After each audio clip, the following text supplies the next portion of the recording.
Hello friends, welcome to my channel study for you.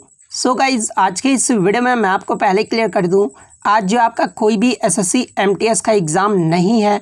बस मैं ये वीडियो उन बच्चों के लिए लेकर आया हूँ जिनका आगे आने वाले शिफ्टों में जो है एसएससी एमटीएस का एग्ज़ाम होने वाला है। और मैं आपको ये भी क्लियर कर दूं कि ये जितने भी प्रश्न हैं ना, ये आपके CHSL 2022 में पूछे गए प्रश्न हैं, क्योंकि इसी के बेस्ड पर जो है आपके एग्ज़ाम में प्रश्न पूछे जा रहे हैं। तो जिन भी कैंडिडेट्स का एग्ज़ाम आगे आने वाले शिफ्टों में है वो इस वीडियो को जो है लास्ट तक ज़रूर देखेगा। और मैं आपको 100% ये गारंटी देता हूँ कि इस वीडियो को देखने के बाद जो है आपको एग्ज़ाम में बहुत ज़्यादा हेल्प मिलने वाला है। तो वीडियो को लास्ट तक ज़रूर देखेगा। और आपसे रिक्वेस्ट करता हूँ, अभी तक आपने मेरे चैनल को अगर सब्सक्राइब नहीं किया है तो एसएससी एमटीएस से रिलेटेड पल पल की अपडेट के लिए जो है चैनल को सब्सक्राइब ज़रूर कर दीजिएगा। और बगल में ही आपको एक बेल आइकन यानी घंटे का निशान भी दिख रहा होगा, तो आप उसे भी जो ज़रूर प्रेस कर दीजिएगा। तो चलिए वीडियो को स्टार्ट करते हैं। तो आज का जो आपका पहला क्वेश्चन आया था कि green park stadium is located in which city of India, यानी ग्रीन पार्क स्टेडियम जो है भारत के किस शहर में स्थित है। तो देखिए, ये जो आपका ग्रीन पार्क स्टेडियम है ना, ये आपका भारत के कानपुर शहर में स्थित है। तो कानपुर आपका करेक्ट आंसर होगा। वहीं अगर राज्य पूछ लिया जाए तो ये आपका उत्तर प्रदेश राज्य में स्थित है। नेक्स्ट आपका यहाँ पर आया था कि 2032 Olympic games will held in which country, यानी 2032 का जो ओलंपिक खेल का आयोजन है ये किस देश में किया जाएगा। तो देखिए, 2032 का जो ओलंपिक खेल का आयोजन है ना, ये आपका ऑस्ट्रेलिया के शहर ब्रिस्बेन में किया जाएगा। तो ऑस्ट्रेलिया आपका करेक्ट आंसर होगा। इसके अलावा 2024 का जो समर ओलंपिक्स होगा ये आपका पेरिस फ्रांस में होगा। 2026 का अगर विंटर ओलंपिक्स पूछा जाए तो ये आपका मिलन कॉर्टिना इटली में होगा। 2028 का अगर समर ओलंपिक्स पूछ दिया जाए तो ये आपका लॉस एंजलिस कैलिफोर्निया USA में होगा। तो ये सारे फैक्ट आपको ध्यान में रखना है। नेक्स्ट आपका यहाँ पर आता है कि भारत के संविधान का कौन सा अनुच्छेद जो है औपचारिक संशोधन करने के लिए संवैधानिक शक्ति जो है प्रदान करता है। तो देखिए, भारत के संविधान का भाग 20 और अनुच्छेद 368 ये जो है औपचारिक संशोधन करने के लिए जो है संवैधानिक शक्ति प्रदान करता है। तो आर्टिकल 368 आपका करेक्ट आंसर होगा। वहीं अगर भाग पूछ लिया जाए तो भाग 20 है। तो ये भी आपको ध्यान में रखना है। नेक्स्ट आपका यहाँ पर आता है कि पंडित बिरजू महाराज का संबंध ये जो है किस नृत्य से है। तो देखिए, पंडित बिरजू महाराज का जो संबंध है ना, ये कथक नृत्य से है। तो कथक आपका करेक्ट आंसर होगा। बात कर ले इनका संबंध किस घराने से है, तो लखनऊ कालिका बिंदादीन घराने से है। तो ये फैक्ट भी आपको ध्यान में रखना है। नेक्स्ट आपका यहाँ पर आता है कि शांताराम पुस्तक के लेखक कौन है। तो देखिए, शांताराम पुस्तक के जो लेखक है ना, ये आपके ग्रेगोरी डेविड रॉबर्ट्स हैं। तो ग्रेगोरी डेविड रॉबर्ट्स आपका करेक्ट आंसर होगा। नेक्स्ट आपका यहाँ पर आता है कि प्राइड एंड प्रीजुडियस पुस्तक के लेखक कौन है। तो देखिए, इस पुस्तक के जो लेखक है ना, ये जेन ऑस्टिन है। तो जेन ऑस्टिन आपका करेक्ट आंसर होगा। नेक्स्ट आपका यहाँ पर आता है कि आनंद शंकर जयंती ये जो किस नृत्य से संबंधित है। तो देखिए, ये जो आनंद शंकर जयंती है ना, ये भरतनाट्यम से संबंधित है। तो भरतनाट्यम आपका करेक्ट आंसर होगा। बात कर ले भरतनाट्यम ये जो किस राज्य का लोक नृत्य है। तो ये आपका तमिलनाडु राज्य का लोक नृत्य है। इसके अलावा रुक्मणी देवी अरुंडेल, मल्लिका साराभाई और यामिनी कृष्ण मूर्ति का जो संबंध है ना, ये भरतनाट्यम नृत्य से है, क्योंकि यहाँ से भी जो आपका प्रश्न पहले भी जो है वो पूछा जा चुका है। नेक्स्ट आपका यहाँ पर है कि गुरु बिपिन सिंह का संबंध ये जो किस नृत्य से है। तो देखिए, गुरु बिपिन सिंह का जो संबंध है ना, ये मणिपुरी नृत्य से है। तो मणिपुरी आपका करेक्ट आंसर होगा। इसके अलावा राजकुमार सिंह जीत सिंह इनका जो संबंध है ये मणिपुरी नृत्य से है। चारू सीजा माथुरी इनका भी जो संबंध है ना, वो मणिपुरी नृत्य से है। तो ये फैक्ट भी आपको ध्यान में रखना है। नेक्स्ट था कि आई एम नो मसीहा is the autobiography of Sonu Sood published in which year, यानी मैं कोई मसीहा नहीं हूँ सोनू सूद की आत्मकथा है, ये जो है किस वर्ष प्रकाशित हुआ था। तो देखिए, आई एम नो मसीहा ये जो है सोनू सूद की ऑटोबायोग्राफी है। और ये जो आपका दिसंबर 2020 में जो है इसे प्रकाशित किया गया है। तो दिसंबर 2020 आपका करेक्ट आंसर होगा। और मैं आपको ये भी बता दूं कि आई एम नो मसीहा ये जो पुस्तक है ना, ये सोनू सूद और मीना के अय्यर के द्वारा लिखा गया है। तो आगे के शिफ्ट में अगर आपसे पूछा जाए कि आई एम नो मसीहा ये जो सोनू सूद की पुस्तक है, इसके सह लेखक कौन है, तो मीना के अय्यर है। तो ये फैक्ट भी आपको ध्यान में रखना है। और आप ये भी देख सकते हैं कि डे बाय डे एग्जाम का जो लेवल है ना, वो किस प्रकार से बढ़ाया जा रहा है। पहले आपका जो है बुक का नाम दे दिया जाता था और पूछा जाता था कि इस पुस्तक के लेखक कौन है, लेकिन अब जो है आपका बुक का नाम देकर पुस्तक के लेखक का भी नाम दे दिया जा रहा है और पूछा जा रहा है कि ये जो बुक है ये आपका कब प्रकाशित किया गया था। तो इस प्रकार से भी जो है प्रश्न आपका पूछा जा रहा है। नेक्स्ट आपका यहाँ पर आता है कि साहित्य पुरस्कार विजेता को वर्तमान में जो है कितनी राशि प्रदान की जाती है। तो देखिए मैं आपको बता दूं कि साहित्य पुरस्कार को शुरुआत दौर में जो है यानी 1955 से 1982 तक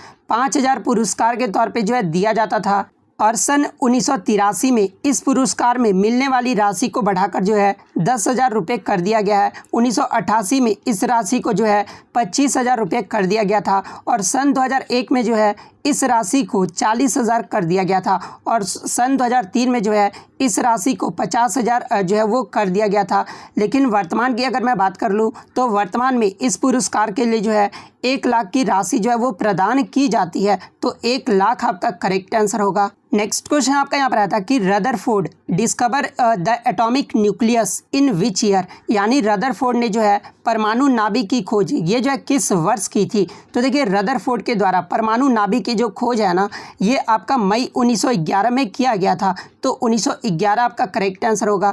बात कर ले रदरफोर्ड को केमिस्ट्री के क्षेत्र में नोबेल प्राइज़ कब दिया गया था। तो देखिए केमिस्ट्री के क्षेत्र में रदरफोर्ड को जो है 1908 में नोबेल प्राइज़ दिया गया था। तो ये फैक्ट भी आपको ध्यान में रखना है। बात कर ले इलेक्ट्रॉन की खोज ये जो है किसके द्वारा किया गया था। तो देखिए इलेक्ट्रॉन की जो खोज है ना, ये जे थॉमसन के द्वारा किया गया था और कब किया गया था, तो 1896 में किया गया था। इसके अलावा एग्जाम में ये भी प्रश्न पूछा जाता है कि न्यूट्रॉन की खोज ये जो है किसके द्वारा किया गया था। तो देखिए न्यूट्रॉन की जो खोज है ना, ये आपका सर जेम्स चैडविक के द्वारा किया गया था और किस वर्ष किया गया था, तो ये 1932 में किया गया था। तो ये सारे फैक्ट आपको ध्यान में रखना है। नेक्स्ट क्वेश्चन आपका यहाँ पर आता है कि which is the largest basin in India spread in 11 states of India, यानी भारत का सबसे बड़ा बेसिन जो 11 राज्यों में फैला हुआ है। तो देखिए भारत का जो सबसे बड़ा बेसिन है ना, ये आपका गंगा बेसिन है जो 11 राज्यों में फैला हुआ है। तो गंगा बेसिन आपका यहाँ पे करेक्ट आंसर होगा। नेक्स्ट आपका यहाँ पर आता है कि A.R. रहमान को किस फिल्म के लिए जो है ऑस्कर अवार्ड मिला था। तो देखिए A.R. रहमान को 2009 में जो है स्लम डॉग मिलेनियर फिल्म के लिए जो है इन्हें ऑस्कर जो है वो प्रदान किया गया था। तो स्लम डॉग मिलेनियर आपका करेक्ट आंसर होगा। यहाँ से एग्जाम में एक प्रश्न और पूछा जाता है कि A.R. रहमान को किस गाने के लिए जो है 2010 में ग्रैमी अवार्ड दिया गया था। तो देखिए जय हो गाने के लिए जो है इन्हें ग्रैमी अवार्ड 2010 में दिया गया था। तो ये सॉन्ग का नाम भी आपको ध्यान में रखना है। बात कर ले A.R. रहमान को पद्मश्री अवार्ड से कब सम्मानित किया गया था। तो 2000 ईस्वी में किया गया था। पद्म भूषण से जो है इन्हें कब सम्मानित किया गया था, तो 2010 ईस्वी में। और ग्रैमी अवार्ड से भी जो है 2010 ईस्वी में जो है इन्हें सम्मानित किया गया था। तो ये सारे फैक्ट आपको ध्यान में रखना है। नेक्स्ट क्वेश्चन आपका यहाँ पर आया था कि supreme court of India chief justice gives his resignation to, यानी भारत के जो सर्वोच्च न्यायालय के मुख्य न्यायाधीश अपना त्यागपत्र जो है ये किसे देते हैं। तो देखिए भारत के सर्वोच्च न्यायालय के मुख्य न्यायाधीश अपना त्यागपत्र जो है ये राष्ट्रपति को देते हैं। तो राष्ट्रपति आपका करेक्ट आंसर होगा। नेक्स्ट आपका यहाँ पर आता है कि पंडित भीमसेन जोशी को 1985 में जो है कौन सा अवार्ड दिया गया था। तो देखिए पंडित भीमसेन जोशी ये जो आपके इंडियन वोकलिस्ट हैं और ये जो है इनका जो किस राज्य से संबंध है, तो कर्नाटक राज्य से संबंध है। और 1985 में इन्हें जो है पद्म भूषण अवार्ड दिया गया था। तो पद्म भूषण आपका करेक्ट आंसर होगा। बात कर ले पंडित भीमसेन जोशी को 1972 में कौन सा अवार्ड दिया गया था, तो ये पद्मश्री अवार्ड दिया गया था। 1976 में जो है संगीत नाटक अकादमी पुरस्कार दिया गया था और 1999 में जो है इन्हें पद्म विभूषण सम्मान से सम्मानित किया गया था। और 2008 ईस्वी में जो है इन्हें भारत रत्न भी दिया गया था। तो ये सारे फैक्ट आपको ध्यान में रखना है। और पंडित भीमसेन जोशी एक ऐसे व्यक्ति थे जिन्हें भारत का सभी सिविलियन अवार्ड से भी जो है सम्मानित किया जा चुका है। तो ये भी आपको ध्यान में रखना है। नेक्स्ट आपका यहाँ पर रहा था कि मैथई dance is related to which state of India, यानी मैथई जो नृत्य का संबंध है ये भारत के किस राज्य से है। तो देखिए ये जो आपका मैथई नृत्य है ना, ये आपका मणिपुर राज्य का नृत्य है। तो मणिपुर आपका करेक्ट आंसर होगा। नेक्स्ट क्वेश्चन आया था कि which country one most medals in Tokyo Olympic 2020, यानी टोक्यो ओलंपिक 2020 में जो है किस देश ने सर्वाधिक पदक जीते हैं। तो देखिए टोक्यो ओलंपिक 2020 में सबसे ज़्यादा जो पदक है ना ये यूएसए देश के द्वारा जीता गया है। संयुक्त राज्य अमेरिका ने जो है टोटल 113 मेडल जीते हैं, जिसमें 39 गोल्ड, 41 सिल्वर और 33 जो है वो ब्रॉन्ज मेडल है। सेकंड स्थान की अगर मैं बात कर लूँ तो सेकंड स्थान पे आपका चीन देश रहा है। चीन ने टोटल 88 पदक जीते हैं, जिसमें 38 गोल्ड, 32 सिल्वर और 18 ब्रॉन्ज मेडल है। थर्ड पे आपका जापान देश है। फोर्थ पे आपका ग्रेट ब्रिटेन देश है। और भारत की अगर मैं बात कर लूँ तो भारत जो इसमें 48वें पायदान पे था। भारत ने जो टोटल 7 पदक जीते थे, जिसमें 1 गोल्ड, 2 सिल्वर और 4 ब्रॉन्ज मेडल था। तो ये फैक्ट भी आपको ध्यान में रखना है। और भारत की तरफ से एकमात्र जो गोल्ड है ना वो नीरज चोपड़ा ने जीता था। नेक्स्ट क्वेश्चन आपका यहाँ पर है कि what does P represent in pH, यानी pH में जो P है ना ये क्या दर्शाता है। तो देखिए pH में जो P है ना ये आपका पोटेंज को दर्शाता है। तो पोटेंज आपका यहाँ पे करेक्ट आंसर होगा। नेक्स्ट आपका यहाँ पर आता है कि the chairman of the legislative council is elected by, यानी विधान परिषद का अध्यक्ष ये जो है किसके द्वारा चुना जाता है। तो देखिए विधान परिषद का जो अध्यक्ष होता है ना ये विधान परिषद के सदस्यों द्वारा ही जो है निर्वाचित किया जाता है, यानी elected by the members of legislative council. तो ये जो आपका यहाँ पे करेक्ट आंसर होगा। नेक्स्ट आपका यहाँ पर आता है कि the term free throw is related to which game, यानी जो ये फ्री थ्रो जो शब्द है ना ये किस खेल से संबंधित है। तो देखिए ये जो आपका फ्री थ्रो का जो संबंध है ये बास्केटबॉल गेम से है। तो बास्केटबॉल आपका करेक्ट आंसर होगा। नेक्स्ट क्वेश्चन आपका यहाँ पर आता है कि what is the value of universal gravitational constant, यानी सार्वत्रिक गुरुत्वाकर्षण नियतांक जी का मान जो है ये कितना होता है। तो देखिए कैपिटल जी का जो मान है ना ये आपका 6.67408 इंटू 10⁻⁻11 न्यूटन मीटर स्क्वायर पर केजी स्क्वायर होता है। तो ये वैल्यू जो है आपका यहाँ पे करेक्ट आंसर होगा। वहीं अगर बात कर ले स्मॉल जी का वैल्यू क्या होता है तो 9.8 मीटर पर सेकेंड स्क्वायर होता है। तो ये भी आपको ध्यान में रखना है। नेक्स्ट आपका यहाँ पर आता है कि who discovered magnetic effect of electric current, यानी विद्युत धारा के चुंबकीय प्रभाव की खोज ये जो है किसके द्वारा किया गया था। तो देखिए विद्युत धारा के चुंबकीय प्रभाव का जो खोज है ना ये आपके ऑस्टेड के द्वारा किया गया था। और कब किया गया था तो 1820 में किया गया था। तो ऑस्टेड आपका यहाँ पे करेक्ट आंसर होगा। नेक्स्ट क्वेश्चन आपका यहाँ पर आता है कि दामोदर नदी की सहायक नदी कौन सी है। तो जहाँ पे ऑप्शन में आपका बारकर दिया हुआ था तो देखिए ये जो आपका बारकर नदी है ना ये दामोदर की सबसे बड़ी सहायक नदी माना जाता है। तो बारकर आपका यहाँ पे करेक्ट आंसर होगा। बात कर ले ये जो आपका दामोदर नदी है ये भारत के किस राज्य में है। तो ये आपका झारखंड राज्य में है। दामोदर नदी ये जो किसकी सहायक नदी अगर ये पूछा जाए तो देखिए ये जो आपका दामोदर नदी है ना ये हुगली नदी की जो है सहायक नदी है। तो ये फैक्ट भी आपको ध्यान में रखना है। नेक्स्ट आपका यहाँ पर आता है कि भारत के किस राज्य ने जो है ओपन एयर क्लासरूम प्रोग्राम परस शिक्षालय जो है वो लॉन्च किया है। तो देखिए ये जो आपका प्रोग्राम परस शिक्षालय जो है ना ये पश्चिम बंगाल के द्वारा जो है वो लॉन्च किया गया है। तो पश्चिम बंगाल आपका करेक्ट आंसर होगा। नेक्स्ट क्वेश्चन आपका यहाँ पर आया था कि उस्ताद बिस्मिल्लाह खान युवा पुरस्कार ये जो है किस संस्था के द्वारा दिया जाता है। तो देखिए ये जो आपका उस्ताद बिस्मिल्लाह खान युवा पुरस्कार जो है ना ये संगीत नाटक अकादमी के द्वारा दिया जाता है। तो संगीत नाटक अकादमी आपका करेक्ट आंसर होगा। बात कर ले उस्ताद बिस्मिल्लाह खान ये जो है किस वाद्य यंत्र से संबंधित है। तो देखिए ये जो आपके उस्ताद बिस्मिल्लाह खान है ना ये शहनाई वादक थे। तो ये भी आपको ध्यान में रखना है।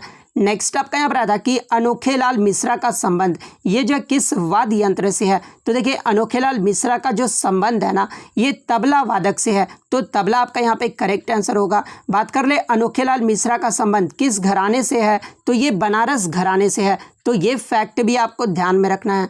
नेक्स्ट क्वेश्चन आपका यहाँ पर आया था कि द क्वाड एंड द स्वाड पुस्तक के लेखक कौन है? तो देखिए इस पुस्तक के जो लेखक है ना, ये जुंगल हंसराज हैं। तो जुंगल हंसराज आपका करेक्ट आंसर होगा। नेक्स्ट आपका यहाँ पर आता है कि इनमें से कौन सी पुस्तक जो है रविशंकर के द्वारा लिखी गई है? तो जहाँ पे ऑप्शन में आपका माई म्यूजिक माई लाइफ, तो देखिए माई म्यूजिक माई लाइफ ये जो आपका रविशंकर की आत्मकथा है और ये जो पुस्तक है ना, ये रविशंकर के द्वारा लिखा गया है। तो माई म्यूजिक माई लाइफ आपका यहाँ पे करेक्ट आंसर होगा। नेक्स्ट क्वेश्चन आपका यहाँ पर आता है कि पद्मश्री से सम्मानित होने वाले पहले ट्रांसजेंडर महिला कौन है? तो देखिए पद्मश्री से सम्मानित होने वाले जो पहले भारतीय ट्रांसजेंडर थे ना, ये नर्तकी नटराज थी। तो नर्तकी नटराज आपका यहाँ पे करेक्ट आंसर होगा। बात कर ले नर्तकी नटराज के बारे में, तो देखिए नर्तकी नटराज जो है भारत में एक प्रसिद्ध भरतनाट्यम नर्तकी है और उन्हें 2019 में जो है पद्मश्री पुरस्कार से सम्मानित किया गया था। बात कर ले इनका जन्म जो है कब हुआ था? तो देखिए इनका जो जन्म है ना, ये कहाँ पर हुआ था? तो तमिलनाडु के मदुरई के पास एक गांव में हुआ था। तो ये फैक्ट भी आपको ध्यान में रखना है। या फिर कुछ बच्चों ने बताया कि क्वेश्चन इस प्रकार से पूछा गया था कि पहली ट्रांसजेंडर जिन्हें किस वर्ष जो है पद्मश्री से सम्मानित किया गया है? तो देखिए पहली जो ट्रांसजेंडर महिला थी ये नर्तकी नटराज थी और इन्हें 2019 में पद्मश्री पुरस्कार से सम्मानित किया गया था। तो अगर वर्ष पूछा गया है तो 2019 फिर आपका करेक्ट आंसर होगा। तो इतने क्वेश्चन जो है आज मुझे बच्चों के द्वारा मिले जो कि 100% रियल और ऑथेंटिक है। तो अगर वीडियो अच्छी लगी हो तो वीडियो को जो है लाइक ज़रूर कर दीजिएगा। चैनल पर नया है तो चैनल को सब्सक्राइब ज़रूर कर दीजिएगा। तो अगर आपको इसका PDF चाहिए तो मैं टेलीग्राम का जो लिंक है आपको डिस्क्रिप्शन में प्रोवाइड कर दूंगा, आप वहाँ से ईजिली इसका PDF ले सकते हैं। तो मिलते हैं नेक्स्ट वीडियो में, तब तक थैंक यू ऑल द